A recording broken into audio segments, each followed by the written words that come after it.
ഇന്ന് നമുക്ക് വീനെക്ക് എങ്ങനെയാണ് കട്ട് ചെയ്യുന്നുള്ളത് നോക്കാം. അപ്പോൾ വീനെക്ക് കട്ട് ചെയ്യുമ്പോൾ ഞാൻ ആദ്യം ഒരു ക്യാൻവാസിൽ ഇതുപോലെ ബോക്സ് ആക്കി വെച്ചിട്ടുണ്ട്.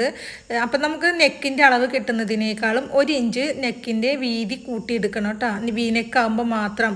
കാരണം നമ്മൾ വീനെക്ക് ഇങ്ങനെ ചിരിച്ച് വരക്കുമ്പോൾ നമുക്ക് നെക്ക് ഇങ്ങനെ കുടുസായിട്ട് പോകും, അതായത് ഇങ്ങനെ ചെറിയ നെക്കായി പോകും വീതി കൂട്ടിയില്ലെങ്കിൽ. കാരണം നമ്മുടെ വീനെക്ക് അങ്ങനെയാണ് ഷേപ്പ് വരുന്നത്. അതുകൊണ്ടാണ് നമുക്ക് കിട്ടുന്ന വീതിനേക്കാളും 1 ഇഞ്ച് നെക്കിൻ്റെ അകലെ കൂട്ടി വേണം മാർക്ക് ചെയ്യാനായിട്ട് കേട്ടോ. അതേപോലെ തന്നെ ഇറക്കവും നമുക്ക് അതേപോലെ തന്നെ 1 ഇഞ്ച് കൂട്ടണം. ഇങ്ങനെയാണ് ഞാൻ വീനെക്ക് കട്ട് ചെയ്യാറ്. അപ്പം എങ്ങനെ നമുക്ക് കട്ട് ചെയ്യുന്നുള്ളത് നോക്കാം. അപ്പോൾ ആദ്യം ഞാനിവിടെ 3 ഇഞ്ച് വീതിയും 5.5 ഇഞ്ച് ഇറക്കവും എടുത്തിട്ടുണ്ട് കേട്ടോ.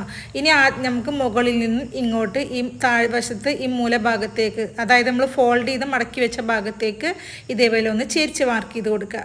ഇപ്പം മനസ്സിലായിട്ടുണ്ടാവുമല്ലോ, നമ്മൾ കറക്റ്റ് അളവിൽ തന്നെ നമ്മളിത് വരച്ചെടുക്കുകയാണെന്നുണ്ടെങ്കിൽ നമുക്ക് കുഞ്ഞ് വീനെക്കായി പോകട്ടോ.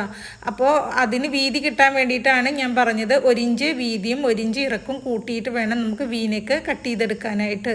അതായത് നമുക്ക് കിട്ടുന്ന അളവിനേക്കാളും 1 ഇഞ്ച് വീതിയും 1 ഇഞ്ച് ഇറക്കവും. ഇനി നമുക്ക് അതിൻ്റെ പുറഭാഗത്ത് നമ്മൾ വരച്ചതിൻ്റെ പുറത്ത് സൈഡിലേക്ക് ഒരു സ്കെയിലിൻ്റെ വീതിയിൽ ഇതേപോലെ ഞാൻ വരച്ച് കൊടുക്കുന്നുണ്ട്. അതാണ് നമുക്ക് വേണ്ടത്. ഉള്ളിലെ ഭാഗം നമുക്ക് കട്ട് ചെയ്യാനുള്ളതാണ്. ഇനി ഞാൻ ആ പുറത്തേക്ക് വരച്ച ഭാഗത്ത് കൂടെ കട്ട് ചെയ്തെടുക്കുകയാണ് ചെയ്യുന്നത്. അപ്പോൾ ഇതേപോലെ നമുക്കൊന്ന് കട്ട് ചെയ്തെടുക്കാം. ഇനി നമുക്കിതിൻ്റെ ഉൾവശം ഞാൻ വെട്ടി കാണിച്ചു തരാം കേട്ടോ. അപ്പോൾ എങ്ങനെയാണ് നമ്മുടെ വീനെക്കിൻ്റെ വീതി കിട്ടിയിട്ടുള്ളതെന്ന് കാണാം. ഇപ്പോൾ ഇതേപോലെ വെട്ടിയെടുത്തിട്ടുണ്ട്. ഇനി നമുക്കൊന്ന് നിവർത്തി നോക്കാം. ഇപ്പോൾ നമ്മുടെ വീനെക്ക് കറക്റ്റായിട്ട് കിട്ടിയിട്ടുണ്ട്.